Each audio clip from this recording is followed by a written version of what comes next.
ಓಂ ಶಾಂತಿ. ಮುರುಳಿಯ date ಆಗಿದೆ 6-10-2025. ಪ್ರಾರ್ಥ ಮುರುಳಿ ಬಾಪ್ ದಾದ ಮಧುಬನ. ಮಧುರ ಮಕ್ಕಳೇ, ಶ್ರೀಮತದಂತೆ ಭಾರತವನ್ನು ಸ್ವರ್ಗವನ್ನಾಗಿ ಮಾಡುವ ಸೇವೆ ಮಾಡಬೇಕಾಗಿದೆ. ಮೊದಲು ಸ್ವಯಂ ನಿರ್ವಿಕಾರಿಗಳಾಗಬೇಕಾಗಿದೆ, ನಂತರ ಅನ್ಯರಿಗೆ ಹೇಳಬೇಕಾಗಿದೆ. ಪ್ರಶ್ನೆ: ನೀವು ಮಹಾವೀರ ಮಕ್ಕಳು ಯಾವ ಮಾತಿನಲ್ಲಿ ಗಮನ ಕೊಡಬಾರದು?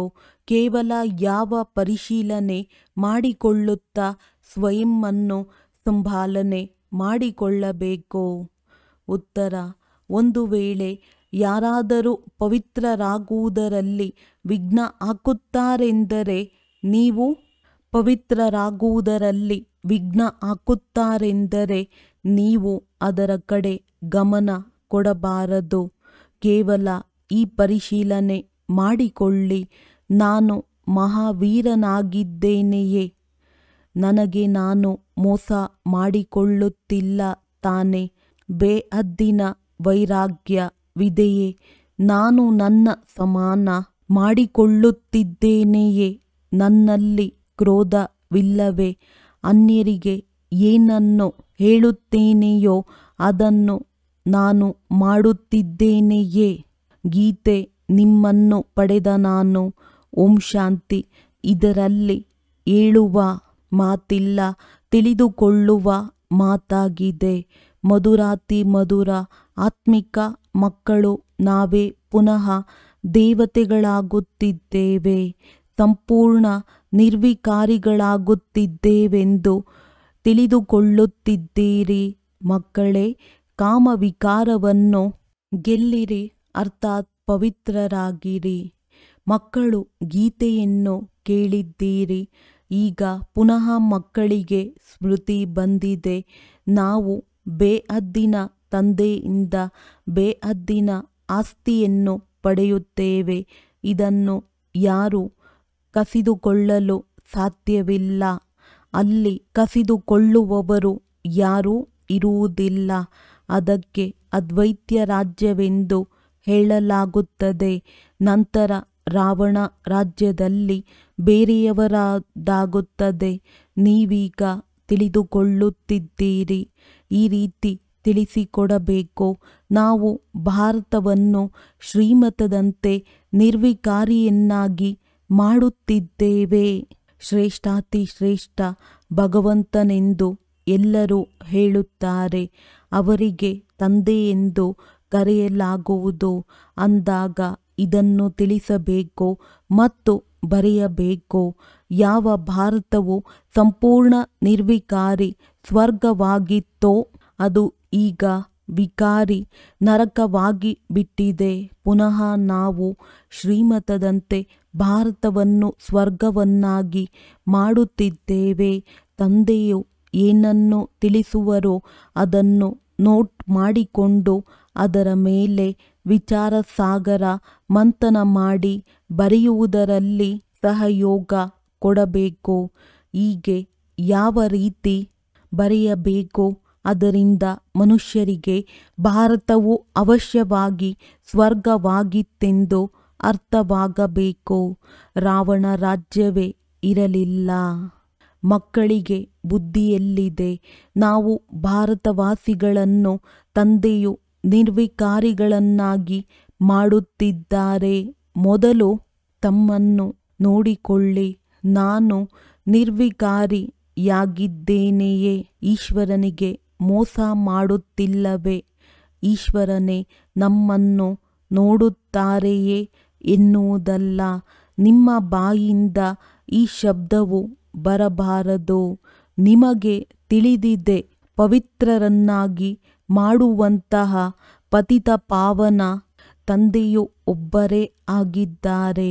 ಭಾರತವು ನಿರ್ವಿಕಾರಿಯಾಗಿದ್ದಾಗ ಸ್ವರ್ಗವಾಗಿತ್ತು. ಇವರು ಸಂಪೂರ್ಣ ನಿರ್ವಿಕಾರಿಗಳಲ್ಲವೇ? ಯಥಾ ರಾಜ ರಾಣಿ ತಥಾ ಪ್ರಜೆಗಳೂ ಸಹ ನಿರ್ವಿಕಾರಿಗಳಾಗಿರುವರು. ಆದ್ದರಿಂದ ಇಡೀ ಭಾರತಕ್ಕೆ ಸ್ವರ್ಗವೆಂದು ಹೇಳಲಾಗುತ್ತದೆ ಎಲ್ಲವೇ? ಈಗ ನರಕವಾಗಿದೆ.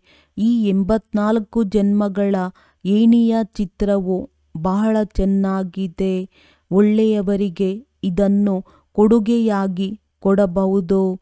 ದೊಡ್ಡ ದೊಡ್ಡ ವ್ಯಕ್ತಿಗಳಿಗೆ ದೊಡ್ಡ ಉಡುಗೊರೆ ಸಿಗುತ್ತದೆ ಎಲ್ಲವೇ ಅಂದಾಗ ನೀವು ಸಹ ಯಾರಾದರೂ ಬಂದರೆ ಅವರಿಗೆ ತಿಳಿಸಿ ಇಂತಹ ಉಡುಗೊರೆಯನ್ನು ಕೊಡಬಹುದು. ಯಾವಾಗಲೂ ಉಡುಗೊರೆಯನ್ನು ಕೊಡಲು ವಸ್ತುಗಳು ತಯಾರಿರುತ್ತವೆ. ಹಾಗೆಯೇ ನಿಮ್ಮ ಬಳಿಯೂ ಸಹ ಜ್ಞಾನದ ಉಡುಗೊರೆಯು ತಯಾರಿರಬೇಕು. ಏಣಿಯ ಚಿತ್ರದಲ್ಲಿ ಸಂಪೂರ್ಣ ಜ್ಞಾನವಿದೆ. ನಾವು ಹೇಗೆ 84 ಜನ್ಮಗಳನ್ನು ತೆಗೆದುಕೊಂಡಿದ್ದೇವೆ ಎಂಬುದು ನೆನಪಿರಬೇಕು. ಇದು ತಿಳುವಳಿಕೆಯ ಮಾತಲ್ಲವೇ? ಯಾರು ಮೊಟ್ಟ ಮೊದಲಿಗೆ ಬಂದರೋ ಅವರೇ 84 ಜನ್ಮಗಳನ್ನು ತೆಗೆದುಕೊಂಡಿದ್ದಾರೆ. ತಂದೆಯು 84 ಜನ್ಮಗಳನ್ನು ತಿಳಿಸಿ ನಂತರ ಹೇಳುತ್ತಾರೆ, ನಾನು ಇವರ ಬ್ರಹ್ಮ. ಬಹಳ ಜನ್ಮಗಳ ಅಂತಿಮದಲ್ಲಿ ಸಾಧಾರಣ ತನುವಿನಲ್ಲಿ ಪ್ರವೇಶ ಮಾಡುತ್ತೇನೆ. ನಂತರ ಇವರಿಗೆ ಬ್ರಹ್ಮ ಎಂದು ಹೆಸರಿಡುತ್ತೇನೆ. ನಂತರ ಇವರ ಮೂಲಕ ಬ್ರಾಹ್ಮಣರನ್ನು ರಚಿಸುತ್ತೇನೆ. ಇಲ್ಲವೆಂದರೆ ಬ್ರಾಹ್ಮಣರನ್ನು ಎಲ್ಲಿಂದ ತರಲಿ? ಬ್ರಹ್ಮನ ತಂದೆಯ ಹೆಸರನ್ನು ಎಂದಾದರೂ ಕೇಳಿದ್ದೀರಾ? ಅವಶ್ಯವಾಗಿ ಭಗವಂತನೆಂದೇ ಹೇಳುತ್ತಾರೆ. ಬ್ರಹ್ಮ ಮತ್ತು ವಿಷ್ಣುವನ್ನು ಸೂಕ್ಷ್ಮವತನದಲ್ಲಿ ತೋರಿಸುತ್ತಾರೆ. ತಂದೆಯು ತಿಳಿಸುತ್ತಾರೆ, ನಾನು ಇವರ 84 ಜನ್ಮಗಳ ಅಂತ್ಯದಲ್ಲಿ ಪ್ರವೇಶ ಮಾಡುತ್ತೇನೆ. ದತ್ತು ಮಾಡಿಕೊಂಡರೆ ಹೆಸರನ್ನು ಬದಲಾಯಿಸುತ್ತಾರಲ್ಲವೇ? ಸನ್ಯಾಸಿಗಳು ಸನ್ಯಾಸ ಮಾಡಿದಾಗ ಕೂಡಲೇ ಎಲ್ಲವನ್ನು ಮರೆತು ಹೋಗುವುದಿಲ್ಲ. ಅವಶ್ಯವಾಗಿ ನೆನಪಿರುತ್ತದೆ. ನಿಮಗೂ ಸಹ ನೆನಪಿರುವುದು. ಆದರೆ ನಿಮಗೆ ಪ್ರಪಂಚದ ಪ್ರತಿ ವೈರಾಗ್ಯವಿದೆ. ಏಕೆಂದರೆ ನಿಮಗೆ ತಿಳಿದಿದೆ ಇದೆಲ್ಲವೂ ಸ್ಮಶಾನವಾಗಲಿದೆ. ಆದ್ದರಿಂದ ನಾವು ಅದನ್ನು ಹೇಗೆ ನೆನಪು ಮಾಡಬೇಕು? ಜ್ಞಾನದಿಂದ ಎಲ್ಲವನ್ನು ಚೆನ್ನಾಗಿ ತಿಳಿದುಕೊಳ್ಳಬೇಕಾಗಿದೆ. ಅವರೂ ಸಹ ಜ್ಞಾನದಿಂದಲೇ ಗೃಹಸ್ಥವನ್ನು ತ್ಯಜಿಸುತ್ತಾರೆ. ನೀವು ಗೃಹಸ್ಥವನ್ನು ಹೇಗೆ ಬಿಟ್ಟಿರಿ ಎಂದು ಅವರನ್ನು ಕೇಳಿದರೆ ಹೇಳುವುದಿಲ್ಲ. ಮತ್ತೆ ಅವರಿಗೆ ಯುಕ್ತಿಯಿಂದ ಹೇಳಬೇಕು. ತಮಗೆ ಹೇಗೆ ವೈರಾಗ್ಯವು ಬಂದಿತು ಎಂಬುದನ್ನು ನಮಗೂ ತಿಳಿಸಿದ್ದರೆ ನಾವು ಸಹ ಅದೇ ರೀತಿ ಮಾಡುವೆವು. ನೀವು ಪವಿತ್ರರಾಗಿ ಎಂದು ಒತ್ತು ಕೊಟ್ಟು ಹೇಳುತ್ತೀರಿ. ಬಾಕಿ ನಿಮಗೆ ಎಲ್ಲವೂ ನೆನಪಿದೆ. ಬಾಲ್ಯದಿಂದ ಹಿಡಿದು ಎಲ್ಲವನ್ನು ತಿಳಿಸಬಲ್ಲಿರಿ. ಬುದ್ಧಿಯಲ್ಲಿ ಸಂಪೂರ್ಣ ಜ್ಞಾನವಿದೆ. ಹೇಗೆ ಇವರೆಲ್ಲ ಡ್ರಾಮಾದ ಪಾತ್ರಧಾರಿಗಳಾಗಿದ್ದಾರೆ. ಪಾತ್ರವನ್ನಭಿನಯಿಸಲು ಬಂದಿದ್ದಾರೆ. ಈಗ ಎಲ್ಲರ ಕಲಿಯುಗಿ ಕರ್ಮ ಬಂಧನವು ಕಳೆಯಲಿದೆ. ನಂತರ ಶಾಂತಿಧಾಮಕ್ಕೆ ಹೋಗುವಿರಿ. ಅಲ್ಲಿಂದ ಮತ್ತೆ ಎಲ್ಲರದ್ದು ಹೊಸ ಸಂಬಂಧವು ಆರಂಭವಾಗುವುದು. ತಿಳಿಸಿಕೊಡಲು ಹೊಸ ಹೊಸ ವಿಚಾರಗಳನ್ನು ತಂದೆಯು ತಿಳಿಸುತ್ತಿರುತ್ತಾರೆ. ಇದೇ ಭಾರತವಾಸಿಗಳು ಆದಿ ಸನಾತನ ದೇವಿ ದೇವತಾ ಧರ್ಮದವರಾಗಿದ್ದಾಗ ನಿರ್ವಿಕಾರಿಗಳಾಗಿದ್ದರು. ಮತ್ತೆ 84 ಜನ್ಮಗಳ ನಂತರ ವಿಕಾರಿಗಳಾದರು. ಈಗ ಮತ್ತೆ ನಿರ್ವಿಕಾರಿಗಳಾಗಬೇಕಾಗಿದೆ. ಆದರೆ ಪುರುಷಾರ್ಥ ಮಾಡಿಸುವವರು ಅವಶ್ಯವಾಗಿ ಬೇಕು. ಈಗ ನಿಮಗೆ ತಂದೆಯು ತಿಳಿಸಿದ್ದಾರೆ, ಮಕ್ಕಳೇ, ನೀವು ಕಲ್ಪದ ಹಿಂದಿನ ಅದೇ ನನ್ನ ಮಕ್ಕಳಾಗಿದ್ದೀರಿ. ಬಾಬಾ ತಾವೂ ಸಹ ಕಲ್ಪದ ಹಿಂದಿನವರೇ ಆಗಿದ್ದೀರೆಂದು ಮಕ್ಕಳೇ ಹೇಳುತ್ತೀರಿ. ತಂದೆಯು ತಿಳಿಸುತ್ತಾರೆ, ಕಲ್ಪದ ಹಿಂದೆಯೂ ಸಹ ನಿಮಗೆ ಓದಿಸಿ ರಾಜ್ಯಭಾಗ್ಯವನ್ನು ಕೊಟ್ಟಿದ್ದೆನು. ಕಲ್ಪಕಲ್ಪವೂ ಇದೇ ರೀತಿ ಮಾಡುತ್ತಿರುತ್ತೇನೆ. ಡ್ರಾಮಾದಲ್ಲಿ ಏನೆಲ್ಲವೂ ಆಯಿತೋ, ವಿಘ್ನಗಳು ಬಂದವೋ, ಇವು ಪುನಃ ಬರುತ್ತವೆ. ಜೀವನದಲ್ಲಿ ಏನೇನಾಗುತ್ತದೆ ಎಂಬುದು ನೆನಪಂತೂ ಇರುತ್ತದೆ ಎಲ್ಲವೇ. ಇವರಿಗಂತೂ ಬ್ರಹ್ಮ ಎಲ್ಲವೂ ನೆನಪಿದೆ. ಹಳ್ಳಿಯ ಗೊಲ್ಲ ಬಾಲಕನಾಗಿದ್ದರು, ನಂತರ ವೈಕುಂಠದ ಮಾಲೀಕರಾದರೆಂದು ತಿಳಿಸುತ್ತಾರೆ. ವೈಕುಂಠದಲ್ಲಿ ಹಳ್ಳಿ ಇರುತ್ತದೆಯೇ ಎಂಬುದನ್ನು ನೀವು ತಿಳಿದುಕೊಳ್ಳುತ್ತೀರಿ. ಈ ಸಮಯದಲ್ಲಿ ನಿಮಗೆ ಈ ಹಳೆಯ ಪ್ರಪಂಚವೇ ಹಳ್ಳಿಯಂತಿದೆ ಎಲ್ಲವೇ. ವೈಕುಂಠವೆಲ್ಲಿ, ನರಕವೆಲ್ಲಿ? ಮನುಷ್ಯರಂತೂ ದೊಡ್ಡ ದೊಡ್ಡ ಮೆಹಲು ಕಟ್ಟಡಗಳನ್ನು ನೋಡಿ ಇದೇ ಸ್ವರ್ಗವಾಗಿದೆ ಎಂದು ತಿಳಿದುಕೊಳ್ಳುತ್ತಾರೆ. ತಂದೆಯು ತಿಳಿಸುತ್ತಾರೆ, ಇದೆಲ್ಲವೂ ಕಲ್ಲು ಮಣ್ಣಾಗಿದೆ, ಇದಕ್ಕೆ ಯಾವುದೇ ಬೆಲೆ ಇಲ್ಲ. ಬೆಲೆಯು ಎಲ್ಲದಕ್ಕಿಂತ ಹೆಚ್ಚಿನದ್ದಾಗಿ ವಜ್ರಕ್ಕಿರುತ್ತದೆ. ವಿಚಾರ ಮಾಡಿ, ಸತ್ಯಯುಗದಲ್ಲಿ ಚಿನ್ನದ ಮೆಹಲುಗಳು ಹೇಗಿತ್ತು? ಅಲ್ಲಿ ಎಲ್ಲ ಗಣಿಗಳು ಸಂಪನ್ನವಾಗಿರುತ್ತವೆ, ಚಿನ್ನವು ಹೇರಳವಾಗಿರುತ್ತವೆ. ಅಂದ ಮೇಲೆ ಮಕ್ಕಳಿಗೆ ಎಷ್ಟೊಂದು ಖುಷಿಯಾಗಬೇಕು. ಬೇಸರವಾದಾಗ ತಂದೆಯು ತಿಳಿಸಿದ್ದಾರೆ, ಇಂತಹ ಒಳ್ಳೊಳ್ಳೆಯ ಹಾಡುಗಳನ್ನು ಹಾಕಿಕೊಳ್ಳಿ, ಆಗ ನಿಮ್ಮನ್ನು ಖುಷಿಯಲ್ಲಿ ತಂದು ಬಿಡುತ್ತದೆ. ಇಡೀ ಜ್ಞಾನವು ಬುದ್ಧಿಯಲ್ಲಿ ಬಂದು ಬಿಡುತ್ತದೆ. ನಿಮಗೆ ತಿಳಿದಿದೆ, ತಂದೆಯು ನಮ್ಮನ್ನು ವಿಶ್ವದ ಮಾಲೀಕರನ್ನಾಗಿ ಮಾಡುತ್ತಾರೆ. ಅದನ್ನು ಎಂದು ಯಾರೂ ಕಸಿದುಕೊಳ್ಳಲು ಸಾಧ್ಯವಿಲ್ಲ. ಅರ್ಧಕಲ್ಪಕ್ಕಾಗಿ ನಾವು ಸುಖಧಾಮದ ಮಾಲೀಕರಾಗುತ್ತೇವೆ. ನಾವು ಈ ಹದ್ದಿನ ರಾಜಧಾನಿಗೆ ವಾರಸುದಾರನಾಗಿದ್ದೇನೆಂದು ರಾಜನ ಮಗು ತಿಳಿದುಕೊಳ್ಳುತ್ತಾನೆ. ಅಂದ ಮೇಲೆ ನಾವು ಬೇಹದ್ದಿನ ತಂದೆಗೆ ವಾರಸುದಾರರಾಗಿದ್ದೇವೆಂದು ನಿಮಗೆ ಎಷ್ಟು ನಶೆ ಇರಬೇಕು. ತಂದೆಯು ಸ್ವರ್ಗದ ಸ್ಥಾಪನೆ ಮಾಡುತ್ತಾರೆ. ನಾವು 21 ಜನ್ಮಗಳಿಗಾಗಿ ವಾರಸುದಾರರಾಗುತ್ತೇವೆಂದು ಎಷ್ಟು ಖುಷಿ ಇರಬೇಕು. ಯಾರು ವಾರಸುದಾರರಾಗುವಿರೋ ಅವರನ್ನು ಅವಶ್ಯವಾಗಿ ನೆನಪು ಮಾಡಬೇಕಾಗಿದೆ. ನೆನಪು ಮಾಡದೆ ವಾರಸುದಾರರಾಗಲು ಸಾಧ್ಯವಿಲ್ಲ. ನೆನಪು ಮಾಡಿ ಪವಿತ್ರರಾದಾಗಲೇ ವಾರಸುದಾರರಾಗುವಿರಿ. ನಿಮಗೆ ತಿಳಿದಿದೆ, ನಾವು ಶ್ರೀಮತದಂತೆ ವಿಶ್ವದ ಮಾಲೀಕರು ಡಬಲ್ ಕಿರೀಟಧಾರಿಗಳಾಗುತ್ತೇವೆ. ಜನ್ಮ ಜನ್ಮದಲ್ಲಿಯೂ ರಾಜ್ಯಭಾರ ಮಾಡುತ್ತೇವೆ. ಮನುಷ್ಯರು ಭಕ್ತಿ ಮಾರ್ಗದಲ್ಲಿ ವಿನಾಶಿ ದಾನ ಪುಣ್ಯ ಮಾಡುತ್ತಾರೆ. ನಿಮ್ಮದು ಅವಿನಾಶಿ ಜ್ಞಾನಧನವಾಗಿದೆ. ನಿಮಗೆ ಎಷ್ಟು ದೊಡ್ಡ ಲಾಟರಿ ಸಿಗುತ್ತದೆ. ಕರ್ಮಗಳನುಸಾರವೇ ಫಲ ಸಿಗುತ್ತದೆ ಎಲ್ಲವೇ. ಯಾರಾದರೂ ದೊಡ್ಡ ರಾಜನ ಮಗನಾದರೆ ದೊಡ್ಡ ಲೌಕಿಕದ ಲಾಟರಿಯು ಸಿಗುತ್ತದೆ ಎಂದು ಹೇಳುತ್ತಾರೆ.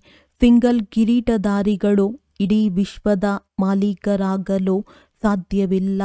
ಡಬಲ್ ಕಿರೀಟಧಾರಿಗಳು ವಿಶ್ವದ ಮಾಲೀಕರು ನೀವಾಗುತ್ತೀರಿ. ಆ ಸಮಯದಲ್ಲಿ ಮತ್ಯಾವ ರಾಜ್ಯವೂ ಇರುವುದಿಲ್ಲ.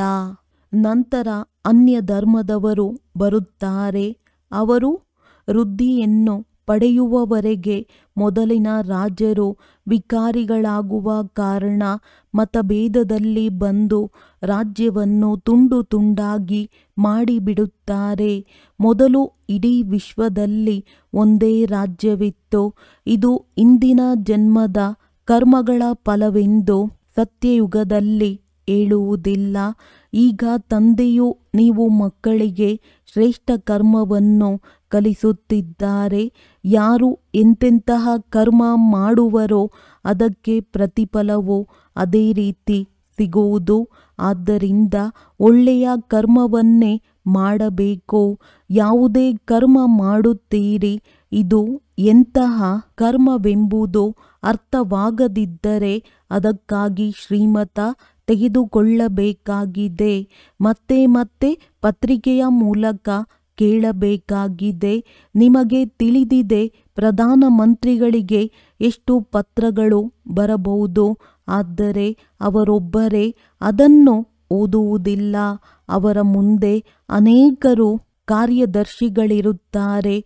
ಅವರು ಎಲ್ಲ ಪತ್ರಗಳನ್ನು ನೋಡುತ್ತಾರೆ. ಯಾವುದು ಮುಖ್ಯವಾಗಿರುವುದೋ ಅದನ್ನು ಪ್ರಧಾನಮಂತ್ರಿಯ ಮೇಜಿನ ಮೇಲೆ ಇಡುತ್ತಾರೆ. ಇಲ್ಲಿಯೂ ಅದೇ ರೀತಿ ಆಗುತ್ತದೆ. ಮುಖ್ಯವಾದ ಪತ್ರಗಳಿಗೆ ಕೂಡಲೇ ಪ್ರತ್ಯುತ್ತರವನ್ನು ಕೊಡುತ್ತಾರೆ. ಉಳಿದುದಕ್ಕೆ ಕೇವಲ ನೆನಪು ಪ್ರೀತಿಯನ್ನು ಬರೆದು ಕಳುಹಿಸುತ್ತಾರೆ. ಒಬ್ಬೊಬ್ಬರಿಗೂ ಪ್ರತ್ಯೇಕವಾಗಿ ಕುಳಿತು ಪತ್ರ ಬರೆಯಲು ಸಾಧ್ಯವಿಲ್ಲ.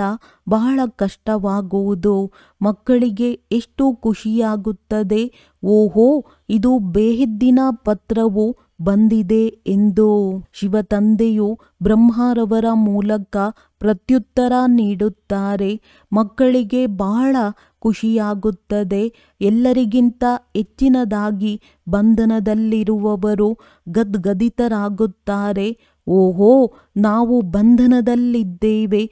ಬೇಹದ್ದಿನ ತಂದೆಯು ನಮಗೆ ಹೇಗೆ ಪತ್ರವನ್ನು ಬರೆಯುತ್ತಾರೆ ಎಂದು ಕಣ್ಣಿಗೊತ್ತಿಕೊಳ್ಳುತ್ತಾರೆ. ಅಜ್ಞಾನ ಕಾಲದಲ್ಲಿಯೂ ಪತಿಯನ್ನು ಪರಮಾತ್ಮನೆಂದು ತಿಳಿದುಕೊಳ್ಳುವವರಿಗೆ ಪತಿಯಿಂದ ಪತ್ರವು ಬಂದಾಗ ಅದಕ್ಕೆ ಮುತ್ತಿಡುತ್ತಾರೆ. ನಿಮ್ಮಲ್ಲಿಯೂ ಸಹ ಬಾಪ್ದಾದಾರವರ ಪತ್ರವನ್ನು ನೋಡಿ ಕೆಲವು ಮಕ್ಕಳು ರೋಮಾಂಚನವಾಗಿ ನಿಲ್ಲುತ್ತಾರೆ.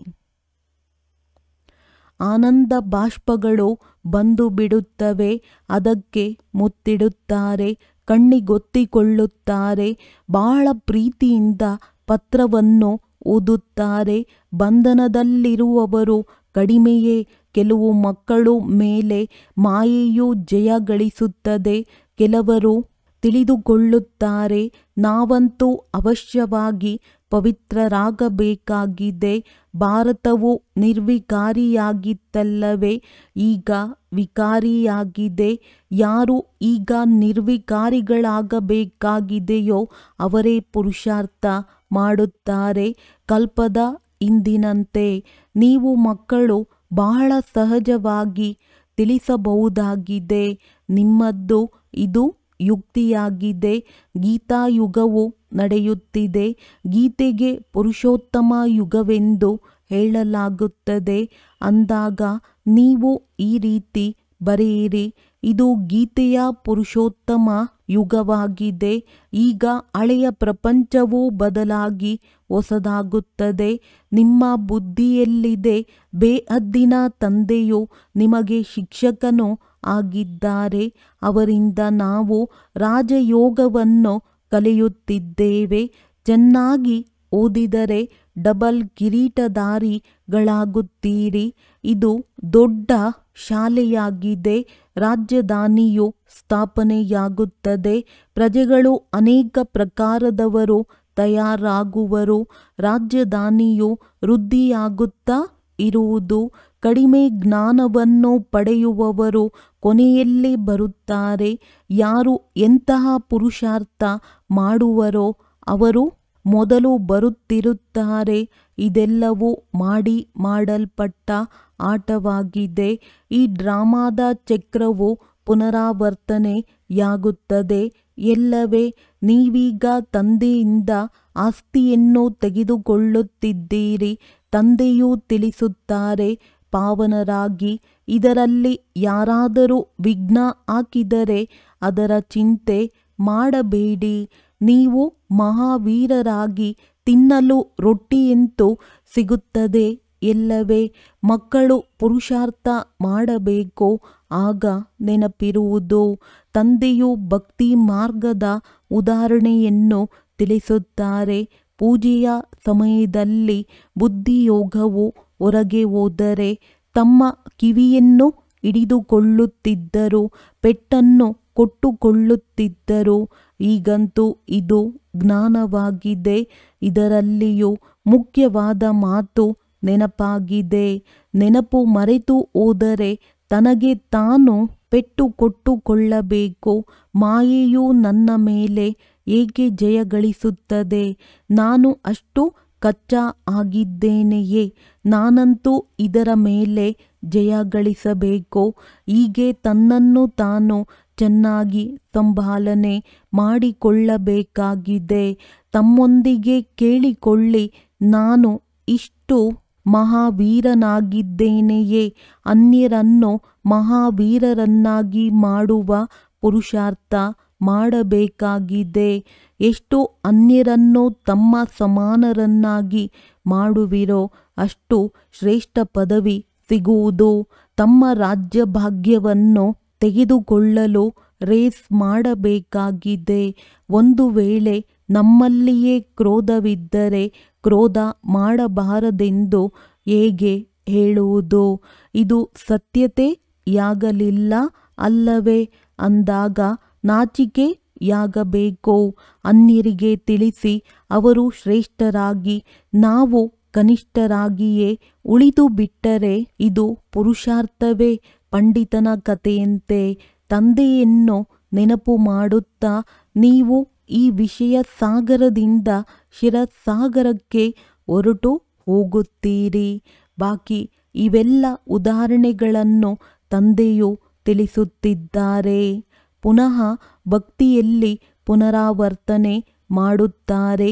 ಭ್ರಮರಿಯ ಉದಾಹರಣೆ ಇದೆ. ನೀವು ಬ್ರಾಹ್ಮಣೀಯರಾಗಿದ್ದೀರಲ್ಲವೇ? ಬ್ರಹ್ಮಕುಮಾರರು ಇದಂತೂ ಸತ್ಯವಾದ ಬ್ರಾಹ್ಮಣರಾಗಿದ್ದೀರಿ. ಪ್ರಜಾಪಿತ ಬ್ರಹ್ಮ ಎಲ್ಲಿದ್ದಾರೆ? ಅವಶ್ಯವಾಗಿ ಇಲ್ಲಿಯೇ ಇರುವರಲ್ಲವೇ? ಅಲ್ಲಿರುತ್ತಾರೆಯೇ? ನೀವು ಮಕ್ಕಳು ಬಹಳ ಬುದ್ಧಿವಂತರಾಗಬೇಕಾಗಿದೆ. ಮನುಷ್ಯರನ್ನು ದೇವತೆಗಳನ್ನಾಗಿ ಮಾಡುವುದು ತಂದೆಯ ಉಪಾಯವಾಗಿದೆ. ತಿಳಿಸುವುದಕ್ಕಾಗಿ ಈ ಚಿತ್ರಗಳು ಇವೆ. ಇದರಲ್ಲಿ ಬರವಣಿಗೆಯೂ ಅದೇ ರೀತಿ ಇರಬೇಕು. ಇದು ಗೀತೆಯ ಭಗವಂತನ ಯೋಜನೆಯಲ್ಲವೇ? ನಾವು ಬ್ರಾಹ್ಮಣರು ಶಿಕೆಗೆ ಸಮಾನರಾಗಿದ್ದೇವೆ. ಇದು ಒಬ್ಬರ ಮಾತಲ್ಲ. ಬ್ರಾಹ್ಮಣರು ಶಿಕೆಗೆ ಸಮಾನರಾದರಲ್ಲವೇ? ಈ ಸಮಯದಲ್ಲಿ ಬಹಳ ದೊಡ್ಡ ಪರಿವಾರವಾಗುತ್ತದೆ ಎಲ್ಲವೇ? ನೀವೇ ಮತ್ತೆ ದೈವಿ ಪರಿವಾರದಲ್ಲಿ ಬರುತ್ತೀರಿ. ಈ ಸಮಯದಲ್ಲಿ ನಿಮಗೆ ಬಹಳ ಖುಷಿಯಾಗುತ್ತದೆ, ಏಕೆಂದರೆ ನಿಮಗೆ ಲಾಟರಿ ಸಿಗುತ್ತದೆ. ನಿಮ್ಮ ಹೆಸರು ಪ್ರಸಿದ್ಧವಾಗಿದೆ. ಒಂದೇ ಮಾತರಂ. ಶಿವಶಕ್ತಿ ಸೇನೆಯು ನೀವಾಗಿದ್ದೀರಲ್ಲವೇ? ಆ ಸೇನೆಯೆಲ್ಲವೂ ಅಸತ್ಯ ಸೇನೆಯಾಗಿದೆ. ಬಹಳ ಮಂದಿ ಇರುವ ಕಾರಣ ಮನುಷ್ಯರು ತಬ್ಬಿಬ್ಬಾಗುತ್ತಾರೆ. ಆದ್ದರಿಂದ ರಾಜಧಾನಿಯು ಸ್ಥಾಪನೆಯಾಗುವುದರಲ್ಲಿ ಪರಿಶ್ರಮವಾಗುತ್ತದೆ. ತಂದೆಯು ತಿಳಿಸುತ್ತಾರೆ, ಈ ನಾಟಕವು ಮಾಡಲ್ಪಟ್ಟಿದೆ. ಇದರಲ್ಲಿ ನನ್ನದು ಪಾತ್ರವಿದೆ. ನಾನು ಸರ್ವಶಕ್ತಿವಂತನಾಗಿದ್ದೇನೆ. ನನ್ನನ್ನು ನೆನಪು ಮಾಡುವುದರಿಂದ ನೀವು ಪವಿತ್ರರಾಗುತ್ತೀರಿ. ಎಲ್ಲದಕ್ಕಿಂತ ದೊಡ್ಡ ಆಯಸ್ಕಾಂತವು ಶಿವತಂದೆಯಾಗಿದ್ದಾರೆ. ಅವರೇ ಅತಿ ಮೇಲಿರುತ್ತಾರೆ. ಒಳ್ಳೆಯದು. ಮಧುರಾತಿ ಮಧುರ ಅಗಲಿ ಹೋಗಿ ಮರಳಿ ಸಿಕ್ಕಿರುವ ಮಕ್ಕಳ ಪ್ರತಿ ಮಾತ್ಪಿತಾ ಬಾಪ್ದಾದಾರವರ ನೆನಪು, ಪ್ರೀತಿ ಹಾಗೂ ಸುಪ್ರಭಾತ.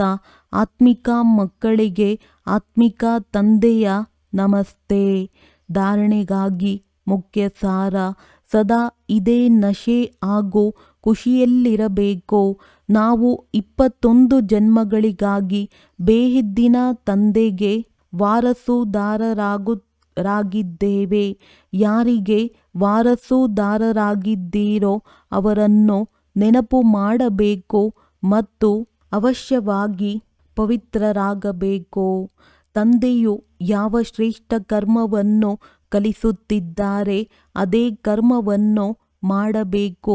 ಶ್ರೀಮತವನ್ನು ತೆಗೆದುಕೊಳ್ಳುತ್ತಾ ಇರಬೇಕಾಗಿದೆ. ವರದಾನ. ಸ್ಥೂಲ ದೇಶ ಮತ್ತು ಶರೀರದ ಸ್ಮೃತಿಯಿಂದ ದೂರ ಸೂಕ್ಷ್ಮ ದೇಶದ ವೇಷಧಾರಿ ಭವ. ಹೇಗೆ ಇತ್ತೀಚಿನ ಜಗತ್ತಿನಲ್ಲಿ ಎಂತಹ ಕರ್ತವ್ಯ ಅಂತಹ ವೇಷ ಧಾರಣೆ ಮಾಡುತ್ತಾರೆ. ಆ ರೀತಿ ನೀವೂ ಸಹ ಯಾವ ಸಮಯದಲ್ಲಿ ಎಂತಹ ಕರ್ಮ ಮಾಡಲು ಇಚ್ಛಿಸುವಿರೋ ಅಂತಹ ವೇಷ ಧಾರಣೆ ಮಾಡಿ. ಈಗೀಗ ಸಾಕಾರಿ ಮತ್ತು ಈಗೀಗ ಆಕಾರಿ, ಈ ರೀತಿ ಬಹುರೂಪಿಗಳಾಗಿ ಬಿಡಿ. ಆಗ ಸರ್ವ ಸ್ವರೂಪಗಳ ಸುಖದ ಅನುಭವ ಮಾಡಲು ಸಾಧ್ಯ. ಇದು ತಮ್ಮದೇ ಸ್ವರೂಪವಾಗಿದೆ. ಬೇರೆಯವರ ವಸ್ತ್ರ ಫಿಟ್ ಆಗುವುದೋ ಇಲ್ಲವೋ, ಆದರೆ ನಿಮ್ಮ ವಸ್ತ್ರ ಸಹಜವಾಗಿ ಧಾರಣೆ ಮಾಡಲು ಸಾಧ್ಯ.